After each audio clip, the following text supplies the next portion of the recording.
महाराज, आपके राज्य में क्या मुसलमान सुरक्षित है? क्योंकि आए दिन सनातन की बात होती है। आप योगी हैं, मुख्यमंत्री हैं, महाराज हैं, क्या हैं आप फिर? मैं एक सामान्य नागरिक हूं, उत्तर प्रदेश का एक नागरिक हूं, और एक नागरिक में एक योगी हूं जो सबके सुख और सबके निरोगता की कामना करता है, सबका साथ और सबके विकास के मंत्र पर विश्वास करता है, और उसी भाव के साथ हम लोग कार्य भी करते हैं। आप मुझे बताइए, दुनिया की सबसे प्राचीनतम धर्म और संस्कृति है सनातन धर्म। उसके नाम से ही आप अंदाजा लगा सकते हैं। दुनिया की कोई जाति, मत और मजहब नहीं है जिसको उसकी विपत्ति के समय सनातन धर्मावलंबियों ने शरण न दी हो, उसके संरक्षण के लिए उसको हर प्रकार से फलने फूलने के लिए अवसर न प्रदान किया हो। लेकिन बदले में उसे मिला क्या? बदले में मिला क्या? और दुनिया के अंदर कोई उदाहरण नहीं, कोई उदाहरण नहीं कि कहीं भी हिंदू राजाओं ने दुनिया के अंदर कहीं भी अपने बल पर, अपने वैभव के दंभ से किसी पर आधिपत्य स्थापित किया हो, कहीं नहीं है। देखिए उदाहरण, अयम निज परोवेति गणना लघु चेतसाम उदार चरितानाम तो सुधेव कुटुंबकम, इस सनातन वाक्य है।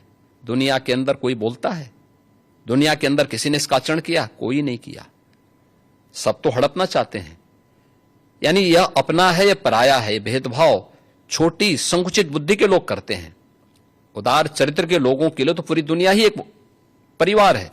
इस भाव के साथ सनातन धर्मावलंबी ने हमेशा काम किया है, और आज भी उदाहरण देखने को मिल सकता है कि 100 हिंदू परिवारों के बीच में, 100 हिंदू परिवारों के बीच में एक मुस्लिम परिवार सबसे सुरक्षित रहता है।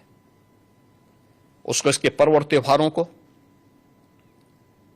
उसको अपने सभी मजहबी कर्मों को करने के लिए, या जिस मत और मजहब या संप्रदाय या सेक्ट का अनुयायी होगा उसको उस परंपरा के अनुसार अपने सारे धार्मिक मान्यताओं या उपासना विधि को पूरी स्वतंत्रता होती है।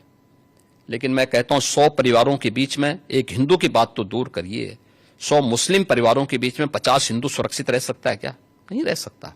अब बांग्लादेश आपके सामने उदाहरण है, इससे पहले पाकिस्तान उदाहरण था, अफगानिस्तान में क्या हुआ था।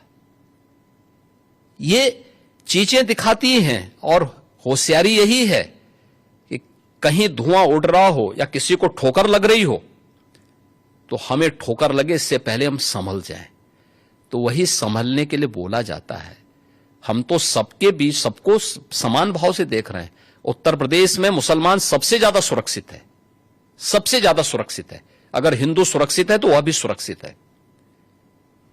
अगर दंगे यहां यूपी में होते थे जो 2017 के पहले, अगर हिंदू की दुकान जलती थी तो मुसलमान की भी जलती थी, हिंदू का घर जलता था तो मुसलमान की भी जलती थी।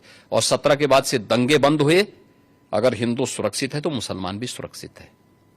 और दूसरा जो मैंने कहा कि इतिहास में कोई उदाहरण नहीं बता सकता कि अपने बल से, अपने वैभव से किसी हिंदू राजा ने किसी देश पर जबरन कब्जा किया हो, कभी नहीं। इतिहास इसका उदाहरण है, आप उठा के देख सकते हैं। भगवान राम लंका में गए और लंका में रावण पर विजय प्राप्त करके लक्ष्मण को वहां के वैभव को देख के थोड़ा मोहित हुए। भगवान राम ने कहा, नहीं लक्ष्मण। उन्होंने उनको एक ही बात कही, और मुझे लगता है कि आज की पीढ़ी के लिए बहुत प्रेरणादायी है जो उन्होंने उस समय कही थी। लक्ष्मण जी को जो प्रेरणा, जो निर्देश भगवान राम दे रहे हैं लंका के बारे में, अपि स्वर्णमयी लंका नमे लक्ष्मण रोचते जननी जन्म भूमिस्य स्वर्गादपि गरीयसी। कि लक्ष्मण, लंका भले ही सोने की क्यों न हो, लेकिन याद रखना ये मुझे रुचिकर नहीं लगती, मेरी रुचि का नहीं है। मेरा काम था माता सीता को दुरात्मा रावण से मुक्त करना, वो मैंने कर लिया है।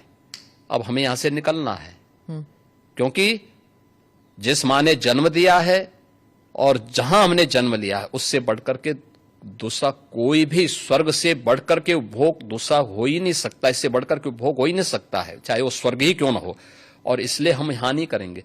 ये उदाहरण मैं इसलिए दे रहा हूं जिसलिए जो सनातन धर्म पर प्रहार करते हैं उनकी आंखें खुले, वो देखें। उदाहरण हमारे सामने पर्याप्त हैं और ऐसे अनेक उदाहरण आपको समय समय पर मिलेंगे।